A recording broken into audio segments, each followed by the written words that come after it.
El bienestar animal es definido como el estado físico y mental de un animal en relación con las condiciones en las que vive y muere. De hecho, también se ha citado que es la manera en que los animales se adaptan al medio ambiente en el que viven. Bienvenidos a Desmenuzando la Conversación con USAPIC, un espacio del Consejo de Exportadores de Carne de Ave y Huevo de los Estados Unidos, patrocinado por The Ohio Soybean Council, donde los expertos de la industria de los alimentos comparten temas relevantes y de interés. Hola, ¿qué tal amigos? Bienvenidos sean todos ustedes a este nuevo podcast de USAPIC. Nosotros somos el Consejo de Exportadores de Carne de Ave y Huevo de los Estados Unidos, USAPIC, por sus siglas en inglés. El día de hoy tenemos la presencia de la doctora María del Pilar Castañeda Serrano con el tema de el bienestar animal en la producción de huevo. Pero, ¿quién es la doctora Pilar Castañeda? Aquí tenemos una breve semblanza de ella.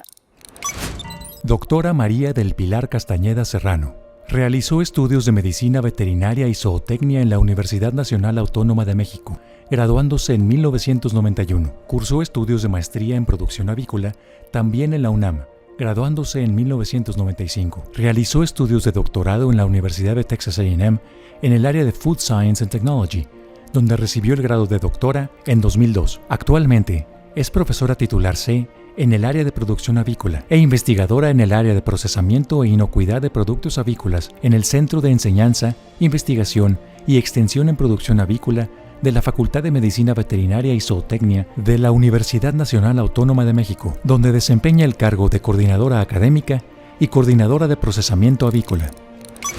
Pues bien amigos, aquí estamos de vuelta con la doctora María del Pilar Castañeda. Es un gusto saludarla, doctora, bienvenida. Muchas gracias, licenciado. Muchas gracias a usted y sobre todo a USAPIC por la invitación a participar con ustedes. No, hombre, de nada. Sabemos que usted se la sabe de todas y queremos hacerle varias preguntas el día de hoy. Y empezamos con la primera. ¿Qué es el bienestar animal y cómo surgió? Platíquenos. Ok. Por definición y según la OIE, según las normas internacionales de la OIE, el bienestar animal es definido como el estado físico y mental de un animal en relación con las condiciones en las que vive y muere. De hecho, también se ha citado que es la manera en que los animales se adaptan al medio ambiente en el que viven. Entonces, toda esta eh, preocupación por el bienestar animal inició en 1964, cuando una escritora británica, Ruth Harrison, escribió un libro que se llama Animal Machines. Este libro realmente es una denuncia se podría entender como una denuncia del trato que, bueno, a la opinión y en la visión de Ruth Harrison reciben los animales, sobre todo los animales destinados al abasto de proteína de origen pecuario. Entonces, fue tal el impacto que causó este libro en Inglaterra que el gobierno británico convocó a un comité, el comité Bramble, porque fue en ese momento presidido por el doctor Rogers Bramble. Entonces él era una persona que se dedicaba a la investigación y en el área obviamente de veterinaria, e invitó a etólogos muy reconocidos en esos años, como el doctor Thorpe, que él fue el primero en establecer las bases fisiológicas del comportamiento animal. Entonces, después de un año de trabajo, surge lo que se conoce como el reporte Bramble. El reporte Bramble fue el reporte en el cual se citan lo que se conocen como las 5 libertades, que después se quedaron como, las 5 libertades se quedaron como digamos, las condiciones que deben de cumplirse para que un animal esté en condiciones de bienestar. Muy bien. Doctora, ¿por qué la avicultura ha sido una de las producciones pecuarias más analizadas en el aspecto de bienestar animal? ¿Por qué la avicultura? Porque yo considero que desafortunadamente la gente tiene ciertas percepciones. Las percepciones que tiene el consumidor a veces no son tan correctas, ¿no? De un mayor conocimiento de lo que es la producción avícola. Entonces, por ejemplo, en lo que es producción de huevo, lo que ha sido siempre la jaula convencional que se ha utilizado por muchos años en México y en el mundo, empezó a ser calificada como un sistema cruel de producción de huevo. Ok. Entonces, esta es la razón por la cual se considera y siento que la avicultura ha estado bajo análisis por parte de grupos proteccionistas, ¿no? De protección animal. Y considero que no es tan fácil enjuiciar un sistema y decir está mal hecho. Creo que es necesario revisar varios elementos, varios factores, porque las cosas no son lo que parece, licenciado. ¿Es lo mismo bienestar animal que el maltrato animal o lo que dicen los ambientalistas, ¿no? De que las maltratan, ya sea aplicándoles luz todo el día para que pongan huevos, que están enjauladas y las garras se les están encajando en los alambres de la jaula, en fin, o sea, ¿qué diferencia hay entre un bienestar animal y un maltrato animal que dicen que se le da? Lo que pasa es que estos grupos son proteccionistas y sí es importante la diferencia entre bienestar animal y proteccionismo animal. Son cosas diferentes. El proteccionismo animal nació a partir de lo que eran los animales en situación de calle, adopción, cuidado y demás de animales en situación de calle, pero siento que estos proteccionistas se continuaron con bueno, con lo que ellos consideraban su labor a la producción pecuaria, pero a veces sin el total conocimiento de lo que es la producción pecuaria, porque simplemente hay evidencias, hay trabajos que muestran cómo se trabaja, cómo se produce huevo y a veces, y como le digo, no son las condiciones que ellos señalan. Ahora, lo que usted comenta, pues realmente es más bien enfocado al proteccionismo, porque finalmente esto de la crueldad, le digo, ha sido relacionado con el uso de la jaula convencional, pero realmente una gallina que estuviera en condiciones de maltrato, de crueldad, y obviamente la llevaría a estar estresada continuamente y de entrada una gallina que está estresada no va a poner huevo, va a dejar de poner porque Okay. estas situaciones de estrés se dan bajo diferentes condiciones y y lo que vemos como veterinarios es que baja la producción de huevo.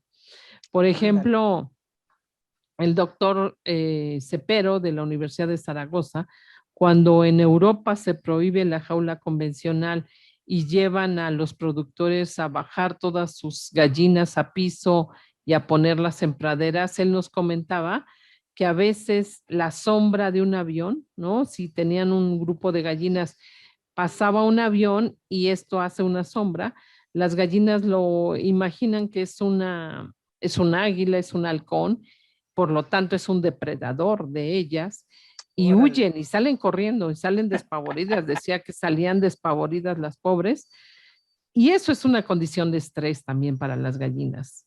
Entonces Okay. también hablar de que las gallinas son una pradera es la condición ideal, no tanto porque ellas pues se la pasan también, digamos, alerta, en un estado de alerta constante, porque ellas obviamente por instinto se cuidan de los depredadores. Entonces, por ejemplo, el doctor Cepero nos citaba que cuando eran este corredero de gallinas porque pasó un avión y causó esta sombra, era suficiente este estrés, y siendo, porque es un estrés fuerte, para que bajara la producción de huevo ese día, licenciado. Eso es Ándale. lo que pasa. Una gallina ante una situación de estrés deja de poner huevo. Entonces, O sea, si deja de fueras- poner ese día o varios deja días. deja de poner ese día. Obviamente, si el estrés continúa, va a seguir sin poner huevo. Órale. Pero entonces, a ver, si se estresa y el huevo ya se venía formando y nada, se estresó y entonces no sale el huevo, se queda ahí. Ah, no, ¿O cómo funciona? esa es una muy buena pregunta. ¿Cómo funciona Sí, eso? sí, sí lo pone. Pero O va a sea, salir inmaduro. ese huevo sigue su formación. A veces ponen cascarón defectuoso por obviamente por esta Por el alteración. estrés. Sí. Cascarón defectuoso o va a estar aguadito, O no se puede va a estar en formar, no membranas. se va a formar bien Así el es. cascarón, etcétera. Muy bien, pues qué interesante, doctora. Vamos a hacer una pequeña pausa en este momento para ir a revisar unos anuncios y regresamos en un momento más. En un momento regresamos para seguir desmenuzando la conversación con USAPIC. Síguenos en redes sociales como USAPIC Latam para que te enteres de nuestros eventos y las actividades que realizamos. USAPIC se escribe USAPWEC, USAPIC Latam. Según el Compendio 2021 de la Unión Nacional de Avicultores, en 2020, la participación porcentual de la avicultura en el Producto Interno Bruto total fue de 0.81%. En Desmenuzando la conversación con USAPIC, la información aporta valor. Mito. La investigación científica ha mostrado que las aves alojadas en jaulas no se encuentran en un continuo estado de estrés. Continuamos con este interesante tema. Estamos desmenuzando la conversación con USAPIC. Pues bien, ya estamos de regreso de la pausa, doctora. Estaba escuchando ahorita que una gallina en jaula no está estresada y pone bien sus huevitos. Eso es cierto, entonces. Así Es es. un mito que estén estresadas en las gallinas en jaula. Así es. Ok. Existe ya toda la evidencia de que esto realmente, desafortunadamente, se ha hecho un mito. Por ejemplo, hay un estudio de un investigador que se apellida Site y él, con otro grupo de investigadores, lo que hicieron fue medir lo que es la relación heterófilos-linfocitos. Estas son células sanguíneas que tienen las aves. Heterólisis, ¿qué?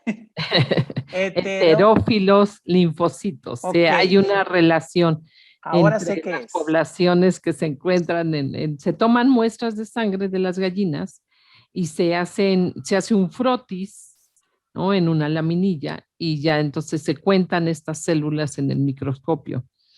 Entonces, hay una relación entre este número de estas células que encontramos en la sangre de las aves y es un indicador de bienestar.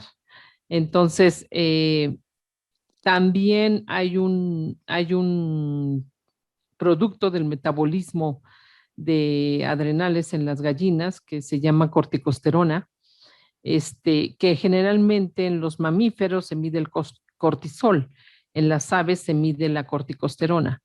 Entonces, este trabajo, por ejemplo, del Dr. Said, cita que la relación heterófilos-linfocitos y el nivel de corticosterona en huevo, él lo que hizo fue a diferentes edades de 3 diferentes estirpes en gallinas alojadas en estos sistemas de jaulas, obtuvo obviamente el huevo, porque producían estas gallinas, y midió los niveles de corticosterona en el huevo y encontró que no existe una elevación de este indicador de bienestar. O sea, lo que podemos decir es que las aves realmente no se encuentran en una condición de estrés. Y por lo tanto, eso es lo que nos lleva a tener el sustento. Y bueno, hay otros trabajos junto con el del Dr. Said, pero el tener el sustento para decir una gallina que está en una jaula no se encuentra en estado de estrés continuo. Y aquí nos lleva a una de las definiciones que también se manejó en la OIE, que el bienestar como definición se decía que era el estado en el cual un animal se adapta a su medio ambiente. Entonces, de las conclusiones de investigaciones, como la que cito del doctor Said, dicen finalmente las gallinas se adaptan a la situación de vivir en una jaula. Ándale, ok. Entonces, es un hecho que hay una muy estrecha relación entre el estrés que sufre la gallina y la producción de huevo. Si no hay estrés, hay buena producción de huevo. Definitivamente, definitivamente, licenciado. En la granja donde yo trabajo, por ejemplo, nos hacía, obviamente es una granja de enseñanza y de investigación, pero ¿qué cree que tomamos la decisión de cuando teníamos grupos grandes, que entraran a la caseta de gallina de postura en grupos reducidos? Porque simplemente la presencia, sin que se toquen a las gallinas, para que la gente también tenga idea de que, bueno, las gallinas, obviamente, las estirpes altamente productoras sí reciben, se toman en consideración muchos manejos y su medio ambiente, porque simplemente en nuestra parvada, que era una estirpe altamente productora, la idea, bueno, meter 30 alumnos a una caseta, y les digo, sin tocar a las gallinas, sin manejarlas, nada más simplemente ellos, los alumnos observando la caseta, las jaulas, ¿no? La disposición de los bebederos, de los comederos, todo esto, era suficiente esta cantidad de alumnos para que la gallina bajara su producción. El término bajar su producción es cuando yo por edad de la gallina, esto se va modificando de acuerdo a la edad de la gallina, pero por la edad de la gallina a lo mejor estoy esperando una producción de huevo de 85%.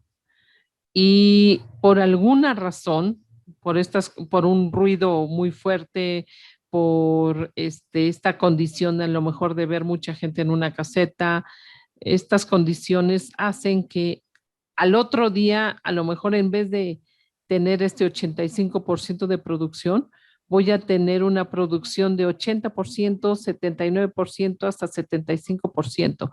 Eso es lo que y puedo tener una caída hasta del 20%. Esto es lo que se llama caídas en la postura. Y como le digo, una población de esas gallinas ese día no puso huevo y simplemente está asociado al estrés. Entonces, como le digo, nosotros en la granja empezamos a ver esto, que cuando metíamos grupos grandes, pues bajaba la producción. Y entonces ya ahora se dividen los grupos, se meten grupos de 5 alumnos, de 8 alumnos, porque las gallinas se estresan, imagínese usted. Entonces, por eso cuando la gente a lo mejor tiene la concepción que estresamos a las aves en lo que es la producción ya comercial, pues no, porque son pérdidas, o sea, es dinero que se deja de percibir. Entonces, se tiene mucho cuidado a nivel de producción ya de una empresa, el cuidado de las aves, los ruidos, la cantidad de personas que entran a la caseta, para evitar este tipo de estrés en las aves. Ok. Doctor, otra pregunta que yo me haría es, ¿qué otra alternativa ha surgido con respecto a la producción de jaula? Producción de huevo en jaula. Les comentaba al inicio que en Europa se prohibió la jaula convencional y de ahí nacieron otro tipo de sistemas de producción de huevo. Uno de ellos se llama jaula enriquecida. Son jaulas comunitarias, o sea, son jaulas donde alojan a un grupo de aves. Hay de diferentes tamaños, o sea, no hay un estándar, hay de diferentes tamaños.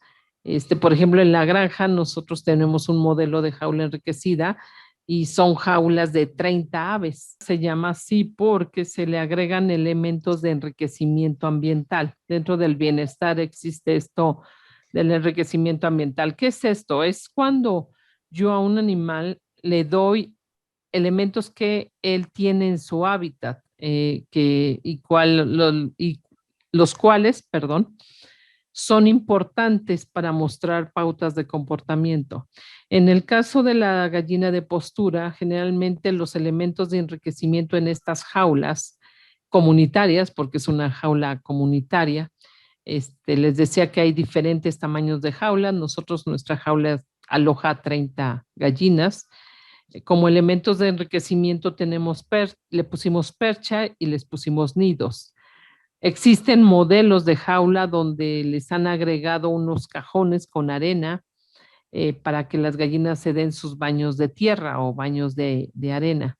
Entonces, también en algunos modelos se les han agregado limas para que las gallinas se limen sus uñas. Entonces, este modelo de jaula enriquecida ha sido una opción que nació a partir de la prohibición de la jaula convencional. Lo otro fue que en Europa lo que se hizo fue bajar las gallinas a piso. Si tengo una caseta que antes alojaba gallinas de postura en sistemas de jaula, lo que hicieron fue sacar las jaulas, poner parejo todo el piso de cemento, poner cama, no un material de cama, ya sea viruta de madera, paja, cascarilla de arroz, y tener las aves en altura de piso, poner nidos donde para que ellas entren, ahí pongan su huevo y obviamente comederos y bebederos. Esto fue lo que se le llamó sistemas en piso. Los sistemas en piso tienen variantes. No es el único este modelo. Por ejemplo, nació lo que también fue el sistema de semilibertad, donde en estas casetas duermen las gallinas, pero, por ejemplo, cuando ya son las 11 de la mañana, alguien les abre una pequeña puerta y salen a corrales donde están pastoreando, donde rascan y andan ahí picoteando. Entonces, este es un modelo de semilibertad. Hay otros también que las casetas dan a una área, a una pradera, y las aves salen y todo el día andan en esta pradera y en la noche ya las pastorean, las arrean y las vuelven a meter a la caseta. Entonces, pero por ejemplo, estos grupos de proteccionistas que dicen que es los mejores sistemas, estos sistemas en Europa o en España les llaman gallina campera, la que anda así en la pradera, son los mejores, pero ¿qué creen? Hay cosas que los mismos animales nos señalan. En la granja donde yo trabajo ahí, la doctora Elizabeth Posadas se fue hace bastantes años a hacer unos cursos en Barcelona y se trajo estos sistemas de semilibertad y en la granja se pusieron, o sea, tenemos unas casetas que tienen sus pequeñas puertitas donde dan a un corral externo, donde andan picoteando, obviamente es tierra y el pasto dura muy poco porque las gallinas son tremendas, se acaban todo el pasto. Pero Elizabeth se empezó a dar cuenta que no todas las gallinas salían. Entonces que había gallinas que se quedaban adentro. Ella las tomaba, las sacaba y se volvían a meter. Ya después, años después, se encontró, no sabía por qué, pero encontró un artículo donde a las gallinas, imaginen, les pusieron chips para estarlas monitoreando. Okay. Y encontraron que en efecto confirmaron lo que Elizabeth había visto años antes, que las gallinas así tengan una pradera preciosa y hermosa y por eso les digo que las cosas no son lo que parecen. No salen, hay una población de gallinas que no salen, así tengan la puerta abierta y demás, no les gusta salir. No se sabe por qué, nadie lo sabe contestar todavía por qué, ni tan siquiera estos proteccionistas animales tampoco lo saben, porque las gallinas no les gusta salir a todas. Salen una parte de ellas, pero no todas. Y les digo que con estos chips identificaron que había gallinas que nunca salían. Ándale. Entonces, la hipótesis es que puede ser que ellas se sientan que están a expensas de los depredadores, o sea, que Claro. están en riesgo, que están ahí, puede ser que se sientan que no hay una protección para ellas. Creemos eso, esa es la hipótesis, que a lo mejor se Bien. sienten muy a merced de los depredadores y por eso no les gusta salir. Es su naturaleza quedarse ahí adentro. Así es. Y por lo Doctora, tanto, en a ver. estos sistemas, por esto y la relación que tienen con los depredadores, por eso sí, también pensar que es el sistema ideal y que donde ellas son muy felices, también yo lo pondría en tela de juicio, porque saldrían todas Y no querrían quizá- volver. y no querrían volver, así es. Y aparte estarían, no tendrían que mantenerse en este estado continuo de alerta, ¿no? Porque finalmente su instinto les dice que tienen que cuidarse de depredadores. Entonces, esta es ahora sí que la Las situación, las las alternativas que hay alternativas. para producción de Ujú, huevo. Doctora, ahorita ujú. hace rato que hablaba de las jaulas enriquecidas y dijo algo que me llamó la atención, dijo, y les ponemos limas para que se limen las uñas. Ya me imagino ahí a las gallinitas así. Platíqueme para que no me quede con esa imagen. ¿Cómo es una lima de uñas en un gallinero enriquecido? Nosotros, por ejemplo, les pusimos las limas en las perchas. Para el momento de percharan, estuvieran Ok. sus uñas en contacto con las perchas. En España hay modelos donde las limas se las pusieron abajo del comedero, para cuando se pararan. O sea, la verdad es que ellas por naturaleza no se liman las uñas, Ajá. pero era una manera buscar en qué lugar es posible que ellas se las limen para que tengan obviamente unas uñas más cortas. Una gallina, eso sí, que anda suelta, pues por el desgaste de andar subiendo a lo mejor en piedras, andar en tierra y demás, se van limando las uñas. Estas gallinas que están en jaula, pues obviamente no se las liman Ok, y esta fue una idea de, ya bueno, está. vamos a ponerle una lima, pero Ah, no crean, no ha sido tan ok. fácil que ya se anden limando las uñas. Muy bien. Bueno, doctora, vamos a hacer otra pequeña pausa en este podcast y regresamos en un momento más. En un momento regresamos para seguir desmenuzando la conversación con USAPIC. El Consejo de Exportadores de Carne de Ave y Huevo de los Estados Unidos, USA Poultry and Egg Export Council, USAPIC, está presente en todo el mundo a través de su red internacional de oficinas y consultores. Su experimentado personal internacional realiza principalmente dos actividades, que son mantener la comunicación cercana con los importadores, distribuidores y otros contactos clave involucrados en el comercio internacional, y realizar actividades promocionales para apoyar la exportación de productos de las industrias estadounidenses de carne de ave y huevo. En México en particular, se tienen relaciones muy positivas con la Unión Nacional de Avicultores y se llevan a cabo varios proyectos conjuntos que impulsen un mayor consumo de productos avícolas en la región Temec. Desmenuzando la conversación con USAPIC es realizado gracias al patrocinio de The Ohio Soybean Council. Dato. La Unión Nacional de Avicultores proyecta que el consumo per cápita de huevo ascenderá a 24 kilogramos, mientras que el de pollo será de 33.6 kilogramos. En Desmenuzando la conversación con USAPIC, la información aporta valor. Continuamos con este interesante tema. Estamos desmenuzando la conversación con USAPIC. Ay, juela, ¿qué de muchos huevos comemos, doctora? Casi 23 kilos de huevo al año per cápita. Así es, y pues imagínense que la parvada nacional de gallinas de postura está alrededor de los 153 millones, que así siendo muy exacto, yo decía de siempre alrededor, pero ya citando el dato muy exacto, la parvada nacional está conformada por 163.3 millones de gallinas de postura. Ándale. Entonces, Y cada la- una de ellas pone un huevo diario, entonces son 163 millones de huevos diarios, pero al somos día, 125 millones de mexicanos. Entonces nos toca de un huevo diario mínimo. un huevo diario mínimo. Muy bien. Doctora, vamos a continuar con las preguntas de los sistemas de producción. ¿Qué implicaciones tiene otros sistemas de producción diferentes a la jaula convencional? ¿Qué pasa con los países que han cambiado o si nosotros también lo hemos hecho en México? Cambiamos de producción. No, todavía en México No se ha hecho nada. no se ha dado este paso.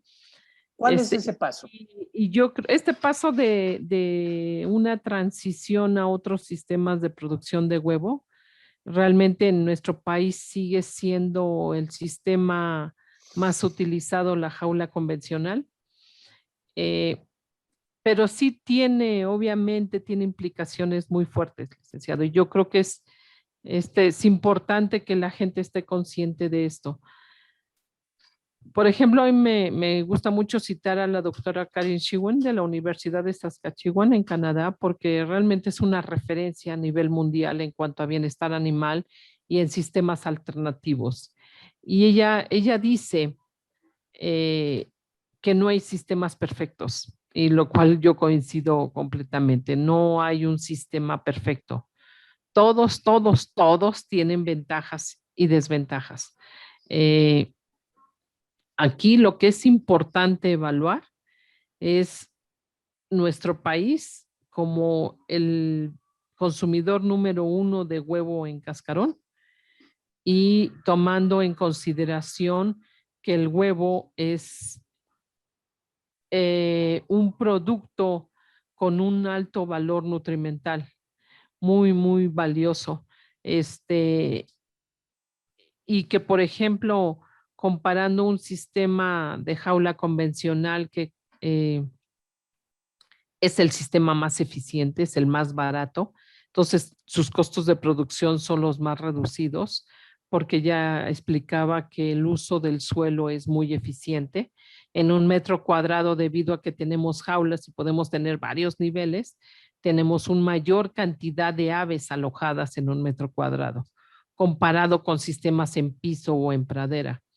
Y algo que es un dato muy importante, licenciado, es que imagínense ya con el dato exacto de 163.3 millones de gallinas, aquí la implicación de lo que usted decía, que yo creo que es algo para analizarse muy bien, lo que ha sucedido en otros países, por ejemplo, lo que estudié en Europa, solo en California sí hubo una prohibición de la jaula convencional.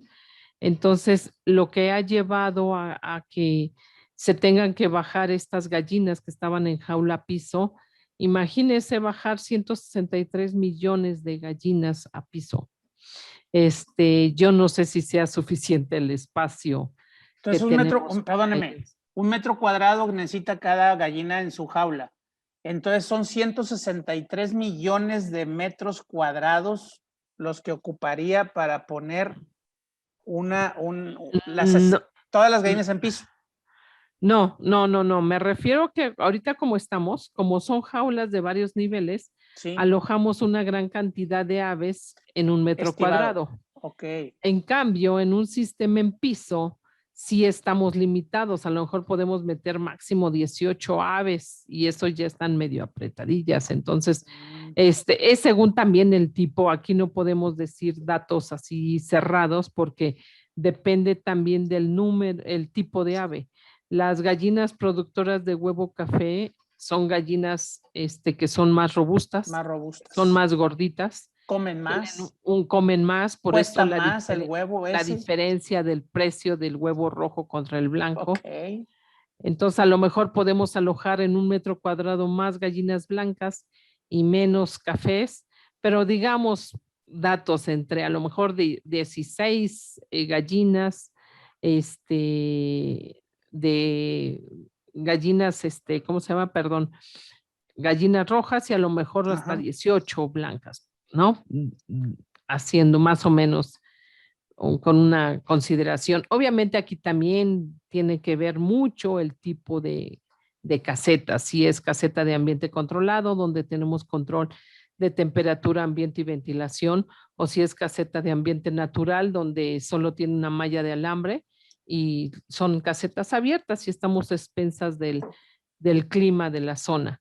Pero bueno, centrándonos en este número de aves, imagínese la cantidad que necesitamos de metros cuadrados para alojar estos millones de gallinas. Entonces, a lo mejor México tendría que bajar la producción de huevos, o sea, tener una parvada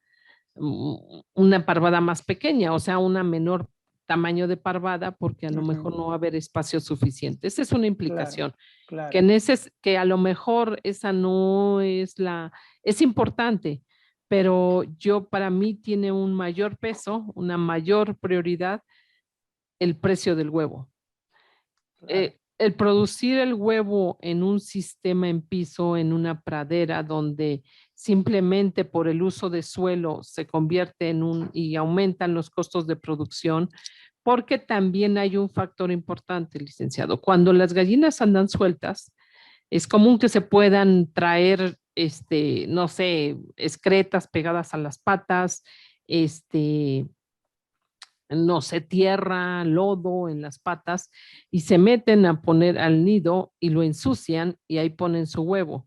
Entonces, en los sistemas en piso se saca mayor cantidad de huevo sucio y roto que en un sistema en jaula, porque los sistemas en jaulas producen el huevo más limpio, ¿no? Y cuando comparamos modelos, se produce el huevo más limpio desde el punto de vista de apariencia, pero también sanitario. Ya cuando hacemos muestreos microbiológicos y conteo de bacterias, es el huevo más limpio de todos.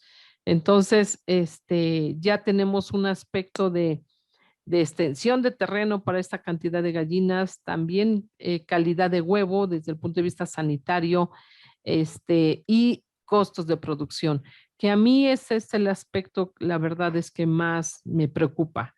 Si eso llegara a suceder en México, sin lugar a dudas, se lo digo, tendría una repercusión muy severa en el precio del consumidor. En el precio del huevo y por lo tanto en la adquisición que tenga a lo mejor un sector de la población en México, claro, que no tenga los ingresos económicos elevados o considerables para comprar huevo. Entonces, ahorita la verdad es que seamos el consumidor número 1 de huevo en el mundo. Yo le digo a mis alumnos que siempre es una buena noticia y que nos mantengamos ahí porque significa que un producto tan valioso desde el punto de vista nutrimental esté al acceso de una gran población de mexicanos y sobre todo de grupos más vulnerables desde el punto de vista económico. En este proyecto que tenemos nosotros en la granja, estamos comparando el sistema de jaula convencional con el sistema de jaula enriquecida y con el sistema en piso. Obviamente, producir huevo en jaula convencional y en sistema en piso es un huevo más caro, varían los porcentajes de acuerdo al tipo de granja, al tipo de condiciones, pero están alrededor, licenciado, entre 12 y 18% más caro un huevo producido bajo estas condiciones. Wow. La investigación científica ha mostrado que, por ejemplo, en sistemas de aviarios, que todavía esos no se utilizan en México, el huevo sube un 36% más en su costo de producción. Entonces, este aspecto del precio realmente es uno de los aspectos que a mí más me preocupa, porque yo creo que no podemos retirar un alimento tan valioso de un sector que tiene un menor ingreso, ¿no? Económico. Claro, claro. Entonces, muy bien. Yo creo que estos son de los aspectos que tenemos realmente. Yo espero que a nivel gubernamental lo consideren porque no sería justo. O sea, sí creo que en este asunto de la justicia social no sería correcto tomar este tipo de decisiones que puedan afectarle al público consumidor. Así Doctora, es. Usted hace un rato comentaba que en España, por ejemplo, se cambió de sistema de producción. En otros países no dudo que también lo hayan intentado. ¿Qué posibilidades habría de que se hiciera eso en México y qué implicaría? ¿Esto que está comentando? Sí.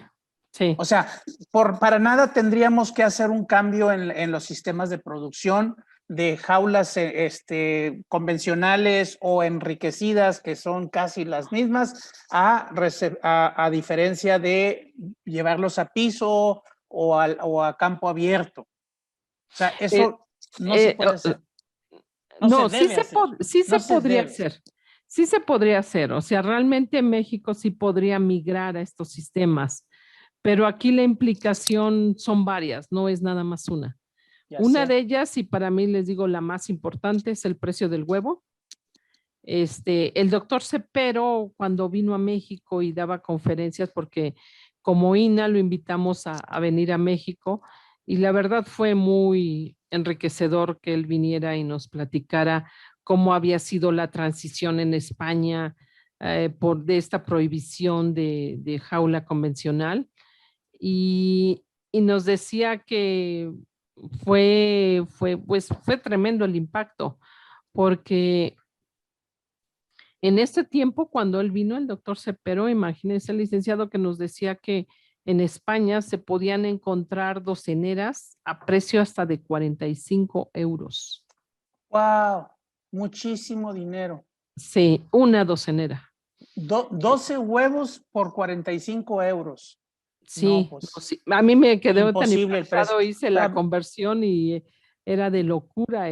Entonces nos Sí, decía, miren cómo están las cosas en España, o sea, realmente estaba sucediendo la transición. Nos decía, como veo las cosas en España, si yo fuera a México, lo que haría sería buscar exportar huevo a a España. España, porque las cosas se van a poner muy, muy rudas, Ok.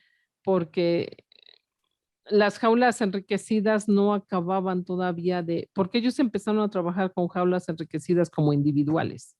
Ah, ok. Imagínense, cada gallineta tenía su nidito, Y tenía su su baño de propia arena percha y todo. y su percha y demás, pero después ya empezaron estos sistemas de jaulas como comunitarias, Ajá. y ellos lo que más crecieron ya después es a lo que es la gallina campera, que es la gallina que está en una Es pradera. al aire libre. Al aire libre, sí. Entonces, con todas estas, ¿no? Imposible traerlo a México eso. Situaciones que viven de sombras, de ruidos, bueno. Entonces, una sería eso, la implicación del precio, ¿no? Ujú. Ha sido, como le digo, en Europa ha sido impactante el incremento en el precio del huevo. Eso, como le digo, alejaría y sería muy preocupante que alejaría el huevo siendo un alimento tan valioso para un sector de la Ujú. población en nuestro país.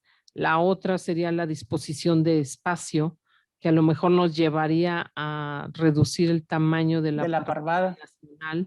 Y obvio Sí, menos huevos y más caros todavía. Por más un lado, caros. por la escasez y por otro lado, por el tipo de producción. Sí, sí, porque el tipo de producción exactamente nos hace que se elimina más huevo que está sucio y que está roto por el mismo sistema, ¿no? Entonces, Claro. obviamente esto hace que el producto que sea de calidad, digamos, que alcanza la calidad para ser comercializado, pues aumente de precio. Muy bien. Y el otro aspecto, licenciado, pero no, todavía no se termina, la calidad sanitaria, la Ya. inocuidad. El huevo de jaula convencional es el huevo más limpio de todos, Se el más recolecta muy limpio. limpio. Sí, porque la gallina no está en contacto con sus excretas, ¿no? Cuando ella defeca, caen en una fosa porque ella está sobre un piso de alambre, cae en una fosa, nunca tiene las patas sucias. Ella pone su huevo y rueda a una canaleta donde es recolectado. Entonces, esto hace que sea el huevo más perdón, más limpio desde el punto de vista sanitario y de inocuidad, porque ya también una cosa es sanitario, que es el microbismo que puede tener un huevo, un microbio microbiano, Ajá. o sea, la cantidad de bacterias que puede tener en la superficie del cascarón, esa es una, y la otra, la presencia de bacterias patógenas, ¿no? Como una salmonela, o una E. coli, patógena. Entonces, que eso generalmente es producto de la contaminación de excretas o de tierra en contacto con el cascarón. Entonces, también se ha encontrado que estos sistemas, obviamente, la calidad microbiana o la calidad sanitaria en cuanto a cantidad de bacterias se aumenta en estos sistemas y también hay mayor riesgo de enfermedades por este asunto de la inocuidad. O sea, el huevo producido en estos sistemas puede tener mayor riesgo de tener una bacteria de este tipo, una bacteria patógena. Doctora, pues bien, ya para terminar, vamos a dar unas conclusiones. ¿Con qué se debería quedar la gente, el público que nos está escuchando en este momento con respecto a este podcast que se refiere al bienestar animal en la producción de huevo? Que actualmente en nuestro país se produce bajo condiciones de bienestar animal. Okay. Porque no, esto que pueden de repente los grupos proteccionistas marcar como es cruel la jaula convencional, ya les decía, la evidencia que hay científica no es así. O sea, una gallina no está estresada las 24 horas del día, no está estresada todo el tiempo. Okay. Que tengan esta confianza y que ojalá hay muchas instituciones que tienen información confiable, ¿no? Okay. Simplemente nosotros como Universidad Nacional, el Instituto Nacional Avícola, que somos gente no somos empresarios, no somos avicultores, eso sí es muy importante señalarlo. Okay. Somos académicos, sí, somos académicos, gente que hace investigación científica. Entonces no tenemos ningún interés en vender más huevo, simplemente en dar la información confiable. Y algo también importante es porque ya ahorita de hecho me llegó a mí que hay una campaña de una protectora pidiendo recolección de firmas para que se prohíba en nuestro país la jaula convencional porque no es cierto. Es cruel y no sé qué tanto. Entonces, wow. Aquí lo que es importante es que la gente tenga elementos para hacer un análisis. Y yo espero que a través de este podcast los puedan darse cuenta de todos estos elementos que hay para entender que la jaula convencional no es cruel, no estresa a las gallinas y gracias a este sistema se produce el huevo más barato y el más limpio.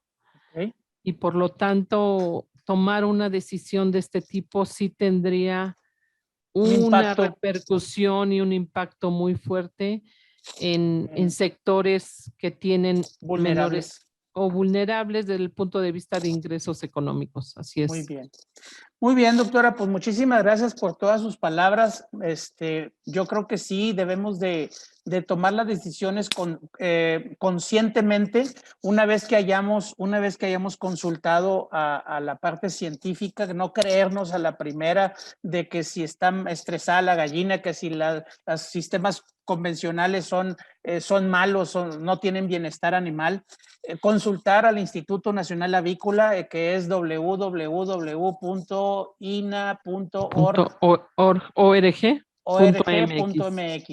Ustedes pueden meterse ahí, amigos, a esa página, o simplemente pedir investigación, o sea, investigar en algunos sitios que son científicos y no tomar las decisiones a la primera, firmar esas cartas a la primera.